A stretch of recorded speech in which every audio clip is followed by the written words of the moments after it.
Resistors பார்த்துட்டோம் கரெக்டா. இந்த ரெசிஸ்டர்ஸ் சார் ரெசிஸ்டர்ஸ்க்கு வேல்யூ கொடுக்குறீங்களா சார்? 100 ஓம், 1000 ஓம்ஸ், 150 ஓம்ஸ் அப்பெல்லாம் கொடுக்குறீங்களா சார்? எப்படி சார் இதை கொடுக்குறீங்க? எப்படி கொடுக்குறீங்க? ரெசிஸ்டர்ஸோட யூனிட் ஓம்ன்றது எனக்கு தெரியும் சரிங்களா. எப்படி சார் இதெல்லாம் கொடுக்குறீங்க? எப்படி கொடுக்குறேன் அப்படின்னா, நான் வந்து அந்த ரெசிஸ்டர்ஸ் இந்த இடத்துல பார்க்குறேன். ஸோ இந்த ரெசிஸ்டர்ஸ்ல பார்த்தீங்க அப்படின்னா ஓகே கலர் ரிப்பன்ஸ் வந்து இருக்கு. இந்த ஒவ்வொரு கலரும் ஒவ்வொரு நம்பரை டெனோட் பண்ணுது. புரிஞ்சுங்களா? சிலது வந்து மல்டிப்ளேயர் டெசிமல் மல்டிப்ளேயர் டெனோட் பண்ணுது. சிலது வந்துட்டு டாலரன்ஸ் மெட்டாலிக் பேண்ட் அப்படின்னு சொல்லுவாங்க. சிலது வந்து ஃபர்ஸ்ட் டிஜிட்டை டெனோட் பண்ணுது. இந்த ஒவ்வொரு கலரும் ஒவ்வொன்று டெனோட் பண்ணுது. அது என்னென்ன அப்படின்றத நம்ம பார்க்கலாம். ஸோ ஃபர்ஸ்ட் பார்த்தீங்க அப்படின்னா அந்த ஃபர்ஸ்ட் கலர் ஓகே எப்பவுமே லெஃப்ட் டு ரைட் தான் நம்ம இதை ரீட் பண்ணணும். ஸோ ஃபர்ஸ்ட் கலர் எதை டெனோட் பண்ணுது அப்படின்னு பார்த்தீங்க அப்படின்னா ஃபர்ஸ்ட் டிஜிட்டை டெனோட் பண்ணுது. சார் இந்த டிஜிட்லாம் எப்படி சார் கொடுக்குறீங்க பார்க்கலாம் பாருங்க. செகண்ட் கலர் செகண்ட் டிஜிட்டை டெனோட் பண்ணுது. தேர்ட் கலர் டெசிமல் மல்டிப்ளேயரை டெனோட் பண்ணுது. ஃபோர்த் கலர் பார்த்தீங்க அப்படின்னா டாலரன்ஸ் மெட்டாலிக் பேண்டை டெனோட் பண்ணுது. புரிஞ்சுங்களா? ஓகே ஃபார் எக்ஸாம்பிள் இந்த இடத்துல கொடுத்துருக்கோம் பாருங்க. ரெட் அப்படிங்கிறது 2 டெனோட் பண்ணுது. கிரீன் அப்படிங்கிறது 5 டெனோட் பண்ணுது. ரெட் அப்படிங்கிறது இந்த இடத்துல 2 இந்த இடத்துல 2 ஸோ இந்த இடத்துல 10⁻2 டெனோட் பண்ணுது. கோல்டு அப்படிங்கிறது டாலரன்ஸ் எவ்வளவு டாலரேட் பண்ணும். ஓகே கோல்டு அதாவது லாஸ்ட் ஃபோர்த் கலர் வந்து எனக்கு எதை டெனோட் பண்ணுன்னா அதோட டாலரன்ஸை டெனோட் பண்ணும். So it can be positive or negative, plus or மைனஸா இருக்கலாம். ஸோ அது வந்து என்னவா இருக்கலாம்? பிளஸ் ஆர் மைனஸா இருக்கலாம். புரிஞ்சுங்களா? ஓகே இப்போ கலர் கோடிங் ஆஃப் ரெசிஸ்டர்ஸ் பாருங்க. ஸோ டிஃப்ரெண்ட் கலர்ஸ் இருக்கு. ஃபர்ஸ்ட் பாத்தீங்க அப்படின்னா பிளாக் இருக்கு, அடுத்து பிரவுன் இருக்கு, red, orange, yellow, green, blue, violet, grey, white, gold, silver. Okay so பிளாக்கோட நம்பர் பாத்தீங்கன்னா 0, மல்டிப்ளேயர் பாத்தீங்க அப்படின்னா 1, பிரவுனோட பாத்தீங்கன்னா 1 10⁻1 இருக்கு. கோல்டு, சில்வர் அண்ட் கலர்லெஸ்க்கு மட்டும் 5%, 10%, 20%. இது பிளஸ் ஆர் மைனஸ் அப்படிங்கறத சொல்றாங்க. சார் இது எப்படி சார் நான் ரிமெம்பர் பண்ணுவேன் அப்படின்றதுக்கு ஒரு சின்ன ட்ரிக் இருக்கு பாருங்க. BB Roy of great Britain have a very good wife wearing gold, silver and necklace. Okay so இதோட ஃபர்ஸ்ட் டேர்ம்ஸ் வந்து எடுத்துக்கோங்களேன். BB Roy. Okay so B அப்படிங்கிறது பிளாக் டெனோட் பண்ணுது, பி அப்படிங்கிறது பிரவுன் டெனோட் பண்ணுது, ஆர் அப்படிங்கிறது ரெட். சோ இது எல்லாமே ரிமெம்பர் பண்ணிக்கிறதுக்கு ஒரு சின்ன ட்ரிக். கிளியர்? சோ இப்போ அடுத்து போலாம் பாருங்க. Okay so temperature dependence of resistance. Sir இந்த ரெசிஸ்டிவிட்டி அப்படின்றத நீங்க சொன்னீங்க. Resistivity is equal to R A by L அப்படின்னு சொன்னீங்க. R resistance equal to rho L by A அப்படின்றத சொன்னீங்க. 3 விஷயம் டிபெண்ட் பண்ணி இருக்குன்னு சொன்னீங்க. இந்த இடத்துல ரெசிஸ்டன்ஸ் வேற எதை டிபெண்ட் பண்ணி இருக்கு அப்படின்னு பாத்தீங்க அப்படின்னா டெம்பரேச்சரை டிபெண்ட் பண்ணி இருக்கு. சார் டெம்பரேச்சரை பொறுத்தாம ரெசிஸ்டன்ஸ் மாறும் அப்படின்னு கேட்டா ஆமா, நம்ம ஏற்கனவே பார்த்திருக்கோம்ல. அப்ப 3 விஷயம் பார்த்தேன். Conductor, semiconductor and insulator. கரெக்ட்டுங்களா? அப்ப கண்டக்டர்ல டெம்பரேச்சர் மாத்துறதுனால என்ன மாதிரி விளைவுகள் வந்து ஏற்படுது அப்படின்றத பார்க்கலாம் பாருங்க. The resistivity of a conductor increases with increase in temperature. புரிஞ்சா? அப்ப கண்டக்டர்ல நான் டெம்பரேச்சரை இன்க்ரீஸ் பண்ணும்போது, அதாவது டெம்பரேச்சரை நான் இன்க்ரீஸ் பண்ணும்போது எனக்கு ரெசிஸ்டிவிட்டி ரோ அப்படிங்கிறது எனக்கு என்ன ஆகுது? ரோ அப்படிங்கிறது எனக்கு இன்க்ரீஸ் ஆகுது. புரிஞ்சா? அப்ப டெம்பரேச்சர் இன்க்ரீஸ் பண்ணும்போது ரெசிஸ்டிவிட்டி இன்க்ரீஸ் ஆகுது. அப்ப அந்த இடத்துல கரண்ட் ஃப்ளோ எப்படி இருக்கும்? Current is inversely proportional to R. கரெக்டா? அப்போ ரெசிஸ்டிவிட்டி இன்க்ரீஸ் ஆச்சுன்னா கரண்ட் ஃப்ளோ அந்த இடத்துல டிக்ரீஸ் ஆகும். புரிஞ்சுங்களா?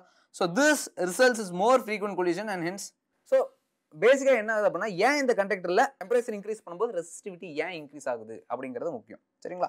ஓகே இப்போ ஒரு கிளாஸ் இருக்கு. அந்த கிளாஸ்ல நீங்கள்லாம் இருக்கீங்க. இப்போ நான் வந்து கிளாஸை வந்து கொஞ்சம் சூடுபடுத்திக்கிட்டே இருக்கேன். ஓகே நார்மலாக கிளாஸ்ல இருக்கும்போது வந்துட்டு நீங்க என்ன பண்ணுவீங்க? எல்லாரும் அப்படியே உட்காந்துருப்பீங்க. இப்போ கிளாஸ்ல எல்லாருமே உட்காந்துருக்கீங்க. இப்போ வந்து டெம்பரேச்சர் அதிகமாகுது. டெம்பரேச்சர் அதிகமான என்ன ஆகும்? வேர்க்கும் சார், வேர்க்கும். கரெக்டா? அப்போ வேர்க்கணும்னா வேர்த்துச்சு அப்படின்னா நான் என்ன பண்ணுவேன்? அங்கே எங்கே போயிட்டு இருப்பேன். கரெக்டா? ஒரு இடத்துல என்னால் உட்கார முடியாது. கரெக்டா? ஸோ சேம் திங் கண்டக்டர்ல என்ன ஆகும் அப்படின்னா உள்ள எலக்ட்ரான்ஸ் இருக்குமா? ஸோ இந்த எலக்ட்ரான்ஸ்ல இந்த கண்டக்டரோட நான் டெம்பரேச்சர் அதிகப்படுத்தும் போது, இந்த கண்டக்டரோட டெம்பரேச்சர் அதிகப்படுத்தும் போது உள்ள இருக்க எலக்ட்ரான் ஃபாஸ்டா மூவ் ஆகும். விச் மீன்ஸ் அதோட கைனடிக் எனர்ஜி அப்படிங்கிறது கெயின் ஆகும். அப்போ கைனடிக் எனர்ஜி அதிகமாச்சுன்னா என்ன ஆகும்? எலக்ட்ரான்ஸ் வந்து என்ன ஆகும்? நிறைய கொலிஷன்ஸ் வந்து நடக்கும். ஸோ நிறைய கொலிஷன்ஸ் நடக்கிறதுனால ப்ராப்பரான கரண்ட் ஃப்ளோ வந்து அந்த இடத்துல இருக்காது. ஸோ அதனால தான் என்ன சொல்றாங்க அப்படின்னா டெம்பரேச்சர் இன்க்ரீஸ் ஆகுதுன்னா ரெசிஸ்டிவிட்டி இன்க்ரீஸ் ஆயிரும் அப்படின்னு வந்து சொல்றாங்க. சரியா? ஸோ இது ஒரு ஃபார்முலா கொடுத்துருக்காங்க பாருங்க. Rho T will be equal to okay rho T will be equal to rho naught into 1 plus alpha T minus T naught அப்படின்னு கொடுத்துருக்காங்க. சார் இப்படின்னா என்ன சார்? இப்போ ரோ டி அப்படிங்கிறது is the resistivity of the conductor at T degree Celsius. T அப்படின்ற ஒரு temperature எடுத்திருக்கேன். இந்த பர்டிகுலர் டெம்பரேச்சர்ல எனக்கு ரெசிஸ்டிவிட்டி என்னவா இருக்கு அப்படின்றத நான் மெஷர் பண்ணணும். கரெக்டா? அப்போ ஃபார் எக்ஸாம்பிள் 130 டிகிரி செல்சியஸ்னா அந்த இடத்துல ரெசிஸ்டிவிட்டி என்னவா இருக்கும் அப்படிங்கிறது எனக்கு தெரியணும். அதை நான் கண்டுபிடிக்கிறதுக்கு தான் இந்த ஃபார்முலா. புரிஞ்சுங்களா? அப்போ rho T is the resistivity of the conductor at Celsius. சரி சார். அப்போ அதை கண்டுபிடிக்கணும் அப்படின்னா நார்மலா உங்களுக்கு எவ்வளோ ரெசிஸ்டிவிட்டி இருக்குன்றது தெரியணுமா? அதை நான் ரோ நாட் அப்படின்னு வச்சுக்கிறேன். Is the resistivity of the conductor at some reference temperature. ஒரு ரெஃபரன்ஸ் நார்மலா இந்த ரூம் டெம்பரேச்சருக்கு எனக்கு ரெசிஸ்டிவிட்டி இவ்வளவு இருக்குன்றது எனக்கு தெரியும். கரெக்டா? அதை தான் நான் ரெஃபரன்ஸா வச்சுக்கிறேன். அப்ப அதை தான் நான் ரோ நாட்டா வச்சுக்கிறேன். டி நாட் அப்படிங்கிறது எனக்கு அந்த particular temperature. T degree Celsius அப்படிங்கிறது நார்மல் டி அப்படிங்கிறது எனக்கு எதை டினோட் பண்ணுது? நான் எதுக்கு எந்த டெம்பரேச்சருக்கு நான் ரெசிஸ்டிவிட்டியை கண்டுபிடிக்கணுமோ அந்த டெம்பரேச்சரை டினோட் பண்ணுது. சரிங்களா? அப்ப இந்த இடத்துல எனக்கு இப்படி ஒரு ஃபார்முலா கிடைக்குதா? Rho T will be equal to rho naught. So இந்த ரோ டீன்றது என்னன்னு தெரிஞ்சிச்சு, ரோ நாட் அப்படிங்கிறது என்னன்னு தெரிஞ்சிச்சு, டி என்னன்னு தெரிஞ்சிச்சு, டி நாட் அப்படிங்கிறது எனக்கு என்னன்னு தெரிஞ்சிச்சு. கரெக்டா? ஸோ இதை நான் இந்த டி நாட்டை நான் உள்ள மல்டிபிள் பண்ணும்போது எனக்கு நான் சிம்பிளிஃபை பண்ணேன் அப்படின்னா எனக்கு என்ன கிடைக்கும்? Rho T minus rho naught will be equal to alpha rho naught into T minus T நாட்னு கிடைக்குமா? சரியா சார்? நான் ஆல்ஃபாவை இங்கே வச்சுக்கிறேன் சார். ஆல்ஃபாவை நான் இங்கே வச்சுக்கிறேன். இதை நான் டினாமினேஷன் கொண்டு வந்துடுறேன். அப்போ alpha will be equal to rho t minus rho naught by rho naught into t minus t naught ன்னு வருமா? இந்த rho t minus rho naught அப்படிங்கிறது எனக்கு சேஞ்ச் இன் ரெசிஸ்டிவிட்டியை குறிக்குதா? அப்போ சேஞ்ச் இன் ரெசிஸ்டிவிட்டியை நான் டெல்டா ரோ அப்படின்னு வச்சுக்கிறேன். சார் இந்த இடத்துல t minus t naught அப்படிங்கிறது சேஞ்ச் இன் டெம்பரேச்சர் குறிக்குதா? அதாவது இந்த டெம்பரேச்சர்லேருந்து இந்த டெம்பரேச்சர் மாறும்போது எனக்கு எவ்வளோ ரெசிஸ்டிவிட்டி மாறுது. சரிங்களா? அப்படிங்கிறத நான் t minus t naught அப்படிங்கிறத வச்சுக்கிறேன். So rho naught into delta t which is change in temperature. அப்போ alpha is equal to delta rho by rho naught delta t. Sir இந்த ஆல்ஃபானா என்ன sir? Alpha is nothing but temperature coefficient of ரெசிஸ்டிவிட்டின்னு சொல்லுவாங்க. அதான் என்ன temperature coefficient of resistivity? தமிழ்ல அழகா கொடுத்துருக்காங்க பாருங்க. கடத்திகளுக்கான மின்தடை வெப்பநிலை எண். ஸோ இது பேசிக்கா ஒரு எண் சார். இது இந்த எண் எதை டினோட் பண்ணுது அப்படின்னா it is defined as a ratio of increase in resistivity per degree rise in temperature to the resistivity at T naught. ஒரு ரெஃபரன்ஸ் டெம்பரேச்சர் நான் எடுத்துருக்கேன். சரிங்களா? இந்த ரெஃபரன்ஸ் டெம்பரேச்சர் நான் அப்படியே வச்சுக்கிறேன். சரியா? இப்போ நான் டெம்பரேச்சர் இன்க்ரீஸ் பண்றேன். எவ்வளவு இன்க்ரீஸ் பண்றேன்? ஒரு டிகிரி. ஓகே, அப்போ per டிகிரி செல்சியஸுக்கு எனக்கு ரெசிஸ்டிவிட்டி எப்படி மாறுது? per டிகிரி செல்சியஸுக்கு எனக்கு ரெசிஸ்டிவிட்டி எவ்வளவு மாறுது அப்படின்றது தான் இந்த ஆல்ஃபா. ஸோ இதுக்கு ஒரு பேர் இருக்கு. என்ன அப்படின்னு பார்த்தீங்க அப்படின்னா கோஎஃபிஷியன்ட் ஆஃப் ரெசிஸ்டிவிட்டி. சரிங்களா? கோஎஃபிஷியன்ட் ஆஃப் ரெசிஸ்டிவிட்டி, அதாவது கடத்திகளுக்கான மின்தடை வெப்பநிலை எண் அப்படிங்கிறது. புரிஞ்சுங்களா? சரியா? சரி, ஓகே சார். கண்டக்டர்ல பார்த்துட்டீங்க. எனக்கு இன்சுலேட்டர்ல என்ன ஆகுது? இன்சுலேட்டர்ல அப்படியே ஆப்போசிட் சார். டெம்பரேச்சர் இன்க்ரீஸ் ஆகும் போது எனக்கு ரெசிஸ்டிவிட்டி டிக்ரீஸ் ஆகும் சார். ரெசிஸ்டிவிட்டி டிக்ரீஸ் ஆனா எனக்கு என்ன சார் ஆகும்? அந்த இடத்துல கரண்ட் ஃப்ளோ அதிகமா இருக்கும். செமிகண்டக்டர்ல என்ன சார் நடக்குது? செமிகண்டக்டர்லயும் அதே விஷயம் தான் நடக்குது. டெம்பரேச்சர் அதிகம் பண்றேன், ரெசிஸ்டன்ஸ் கம்மியாகுது, ரெசிஸ்டிவிட்டி கம்மியாகுது. டெம்பரேச்சர் அதிகப்படுத்துறேன், ரெசிஸ்டிவிட்டி கம்மியாகுது. எப்படி சார்? இப்போ பார்க்கலாம் பாருங்க. In this resistivity decreases. புரிஞ்சுங்களா? Resistivity decreases with increase in temperature. ஏன்? as the temperature increases more electrons will be liberated from their atoms. Temperature increase ஆகும்போது நிறைய எலக்ட்ரான்ஸ் வந்துட்டு அந்த ஆட்டம்ஸ்ல இருந்து வெளியில லிபரேட் ஆகும். ஓகேவா? the magnitude of temperature coefficient of resistivity is often quite large for a semiconducting material. புரிஞ்சுங்களா? சிம்பிளான விஷயம். என்ன ஆகுது அப்படின்னா அந்த இடத்துல கண்டக்டர்ல பார்க்கும்போது டெம்பரேச்சர் இன்க்ரீஸ் ஆகும்போது அந்த உள்ள இருக்க எலக்ட்ரான்ஸ்லாம் அங்கேயும் ஓடி ஓடி ஓடி என்ன ஆகுது? கொலிஷன்ஸ் அதிகமாக நடந்தால் அந்த இடத்துல கரண்ட் சரியாகவே பாஸ் ஆக மாட்டேது. ஓகே, ரெசிஸ்டிவிட்டி இன்க்ரீஸ் ஆயிடுச்சு. இந்த இடத்துல என்ன ஆகுது அப்படின்னா டெம்பரேச்சர் அதிகம் பண்ணும்போது ரெசிஸ்டிவிட்டி கம்மியாயிருது. டெம்பரேச்சர் அதிகம் பண்ணும்போது ரெசிஸ்டிவிட்டி கம்மியாயிருது. ஏன் கம்மியாகுது சார்? ஏன் கம்மியாகுது அப்படின்னா நான் டெம்பரேச்சர் அதிகம் பண்ண ஆட்டம்ஸ்ல இருக்க எலக்ட்ரான்ஸ் லிபரேட் ஆகும். அப்ப லிபரேட் ஆகுது அப்படின்னா அதெல்லாம் ஃப்ரீ எலக்ட்ரான்ஸா? அப்ப ஃப்ரீ எலக்ட்ரான்ஸ் ஃப்ளோ ஆனாதானே எனக்கு கரண்ட் கிடைக்கும். ஆமா சார், கரண்ட் கிடைக்கும். அதனால தான் எனக்கு என்ன சொல்றாங்க? டெம்பரேச்சர் இன்க்ரீஸ் ஆச்சு அப்படின்னா ரெசிஸ்டிவிட்டி டிக்ரீஸ் ஆகும். எதுல? செமிகண்டக்டர்லயும் இன்சுலேட்டர்லயும். அதுக்கான ஒரு பியூட்டிஃபுல்லான கிராஃப் கொடுத்துருவாங்க பாருங்க. இந்த கிராஃப் வந்துட்டு எதை டினோட் பண்ணுது? செமிகண்டக்டர்ல ரெசிஸ்டிவிட்டி எந்த மாதிரி வந்து மாறும் அப்படின்றத டினோட் பண்ணுது. சார் இன்னுமே வந்து எனக்கு இன்னும் கன்வின்ஸ் ஆகல சார். ஒரு ஃபார்முலா பார்த்தோமா? என்ன ஃபார்முலா பார்த்தோம் sir? Conductivity is equal to n e square tau by m அப்படின்ற ஒரு ஃபார்முலா பார்த்தோமா? ஆமா சார், பார்த்தோமே. சார் இதோட ரெசிப்ரோக்கல் தானே சார் ரெசிஸ்டிவிட்டி? நீங்க ஆமா சார், இதோட ரெசிப்ரோக்கல் தான் ரெசிஸ்டிவிட்டின்னு சொன்னீங்களா சார்? ஆமா சொன்னேன். ஆமா, இப்போ 1 பை சிக்மா அதை நான் என்னன்னு எழுதிக்கிறேன்? ரோன்னு எழுதிக்கிறேன். which will be equal to m n e square tau அப்படின்னு போட்டுக்கிறேன்.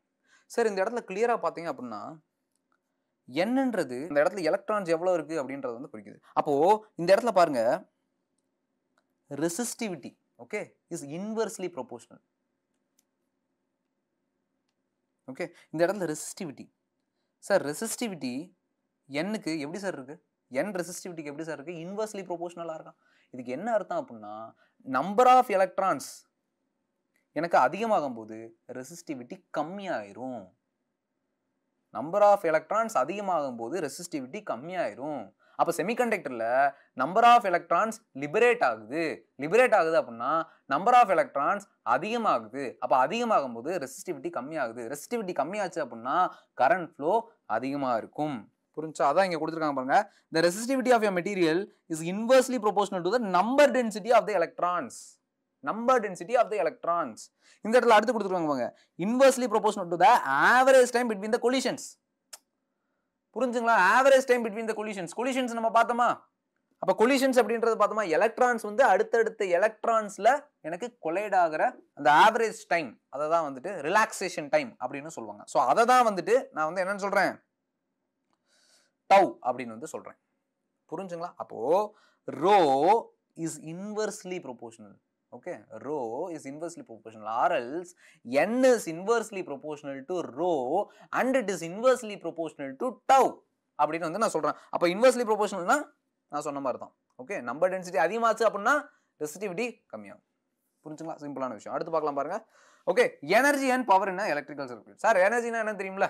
கரெக்டா? இப்போ என் கிளாஸை கவனிச்சுட்டு இருக்கீங்க அப்படின்னா உங்களுக்கு எனர்ஜி தேவை. கரெக்டா? ஓகே, நிறைய பேர் தூங்கிட்டு இருப்பீங்கன்னு நினைக்கிறேன். ஓகே, ஸோ எனர்ஜி அப்படின்னா என்ன அப்படின்னா எனக்கு அது ஒரு ஆற்றல். கரெக்டா? அதான் வந்து எனர்ஜி அப்படின்றத வந்து நான் சொல்லுவேன். அப்போ எனர்ஜி எனக்கு வேணும். கரெக்டா? எதுக்கு எனர்ஜி வேணும் சார்? ஒரு இடத்துல இருந்து இன்னொரு இடத்துக்கு போகிறதுக்கு, கிளாஸ் கவனிக்கிறதுக்கு, எல்லாத்துக்குமே எனக்கு எனர்ஜி வேணும். ஓகே, இந்த எனர்ஜியை நான் எப்படி சார் எடுத்துக்கிறேன்? இந்த எனர்ஜியை நான் ஃபுட்டு மூலியமா எடுத்துக்கிறேன் சார். சாப்பிட்றேன், எனர்ஜி கிடைக்குது அப்படின்றத எடுத்துக்கிறேன். அப்போ இந்த energy and power in electrical circuit. Sir electrical circuit energy இருக்கா? சார் எப்படி எனர்ஜி கிடைக்குது அப்படின்னா இந்த இடத்துல ஒரு பேட்டரி ஆர்எல்ஸ் ஒரு செல்லை நான் இன்ட்ரடியூஸ் பண்றேன் சார்.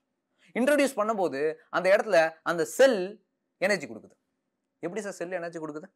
சார் செல்ல ஏதோ ஒரு விஷயம் இருக்கே சார், உள்ள அப்படி ஓப்பன் பண்ணி பார்த்தோன்னா கருப்பு கருப்பா இருக்குமே சார்.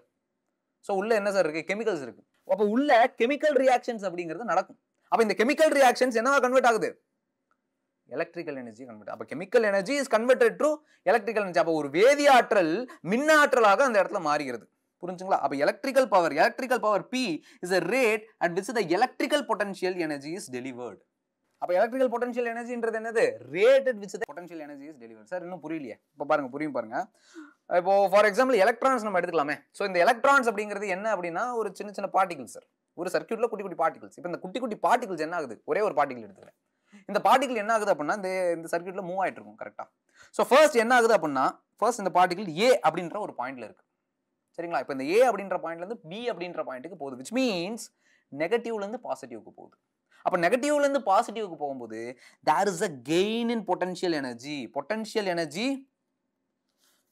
எனர்ஜி ஆகுதுப்பா, கெயின் ஆகுது. பொட்டன்ஷியல் எனர்ஜி எனக்கு கெயின் ஆகுது. சார் எவ்வளவு பொட்டன்ஷியல் எனர்ஜி கெயின் ஆகுது? அப்ப du அப்படின்றது கெயின் இன் பொட்டன்ஷியல் எனர்ஜி எவ்வளோ? Into du is equal to v into dq அப்படிங்கிற பொட்டன்ஷியல் எனர்ஜி வந்து கெயின் ஆகுது. So there is a gain in potential energy. புரிஞ்சா? சரி, ஓகே சார். இப்படியே போயிட்டு இருக்கு சார். இப்படி வருது சார். இந்த இடத்துல ரெசிஸ்டர் இருக்கா? ஆமா சார், ரெசிஸ்டர் இருக்கு. அந்த இடத்துல என்ன ஆகுது? அந்த பர்டிகுலர் எலக்ட்ரான் வந்து எனர்ஜியை லாஸ் பண்ணுது. புரிஞ்சா? எனர்ஜியை லாஸ் பண்ணுது. அப்போ இதுல இருந்து எனர்ஜி வாங்கிட்டு வருது, இங்க வந்தோடனே எனர்ஜியை லாஸ் பண்ணிடுது. அப்ப லாஸ் பண்ற எனர்ஜி எவ்வளோ? அதே தான், சேம் எனர்ஜி லாஸ் ஆயிடுது. அப்ப மறுபடியும் இந்த இடத்துக்கு வருது சார். டீல இருந்து மறுபடியும் வருது சார். டீல இருந்து மறுபடியும் இந்த இடத்துக்கு வருது. எனர்ஜி கெயின் பண்ணுது, மறுபடியும் போகுது. ஸோ அப்போ அந்த இடத்துல எலக்ட்ரான்ஸ் ஃப்ளோ ஆகிட்டே இருக்கா? அப்போ பவர் அப்படின்னா என்ன அப்படின்னு பாத்தீங்க அப்படின்னா power is basically the amount of energy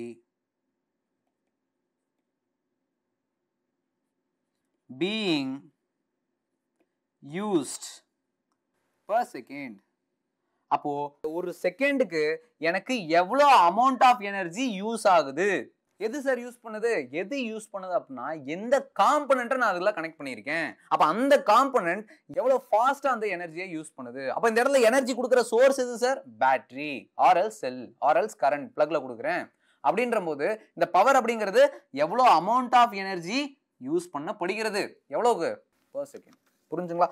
அப்போ power is nothing but rate at which the electrical potential energy is delivered. electrical potential energy என்ன ரேட்ல டெலிவர் ஆகுது which is du by dt அப்படிங்கறத நான் சொல்லிட்டேன். புரிஞ்சுங்களா? அப்போ p will be equal to du by dt. அப்ப இந்த du க்கு பதிலா நான் எதை சப்ஸ்டிட்யூட் பண்ணலாம்? இந்த பர்టిక్యులர் ஃபார்மை சப்ஸ்டிட்யூட் பண்ணலாமா? அப்போ du பதிலா நான் எதை சப்ஸ்டிட்யூட் பண்ணிக்கிறேன்? v into dq அப்படிங்கறத சப்ஸ்டிட்யூட் பண்ணிக்கிறேன் by dt அப்படின்னு வந்துரும். புரிஞ்சுங்களா? சார் இந்த dq by dt நான் எங்கேயோ பார்த்த மாதிரி இருக்கா? ஆமா, I is equal to dq by dt அப்படிங்கறது எனக்கு தெரியுங்களா? தெரியுங்களா? அப்ப நான் என்ன பண்ணிக்கலாம்? p is equal to v into I அப்படின்னு போட்டுக்கலாம். சோ இதுதான் பவர் அப்படின்னு சொல்லுவாங்க. Power is equal to v into I. சரிங்களா? சார் இந்த பவர் v into I மட்டும் தான் எழுத முடியுமான்னு கேட்டா அப்படி கிடையாது. அக்கார்டிங் டு ஓம்ஸ் லா எனக்கு என்ன தெரியும்? சார் ஓம்ஸ் லா படி ஓம்ஸ் லாவின் படி எனக்கு என்ன தெரியும் அப்படின்னா v is equal to IR, I is equal to v by R அப்படின்றது எனக்கு தெரியுமா? ஓகே, இப்போ நான் இதெல்லாம் கொண்டு போய் இந்த இடத்துல சப்ஸ்டிட்யூட் பண்ற பாருங்க. இந்த இடத்துல சப்ஸ்டிட்யூட் பண்ணும்போது எனக்கு என்ன ஆகும்? Sir p is equal to v க்கு பதிலா நான் சப்ஸ்டிட்யூட் பண்றேன் IR into I அப்படின்னு இருக்குமா? அப்ப IR into I எனக்கு என்ன கிடைக்கும்? I square R அப்படின்னு கிடைக்கும். So this is power. So இதுவும் பவர் தான். p is equal to v க்கு பதிலா முன்னாடி IR ன்னு போட்டிருந்தேன்னா இப்போ நான் என்ன பண்றேன் அப்படின்னா v அப்படியே வச்சுட்டு I க்கு பதிலா v by R போடுறேன். So இதை நான் எப்படி எழுதலாம்? v square by R அப்படின்னு எழுதலாமா? அப்ப p is equal to v square by R. புரிஞ்சுங்களா? அப்போ மூணு ஃபார்மேட்ல பவர் எழுதலாம். என்னென்ன ஃபார்மேட்ல? p is equal to vi, p is equal to I square R, p is equal to v square by R. So இது மூணுமே பவர் டினோட் பண்ணுது. கொஸ்டின்ல எது கேட்குறாங்க, எது கொடுத்துருக்காங்கன்றத பேஸ் பண்ணி நான் இந்த ஃபார்முலாஸை நான் யூஸ் பண்ணுவேன். புரிஞ்சுங்களா? தேங்க்யூ.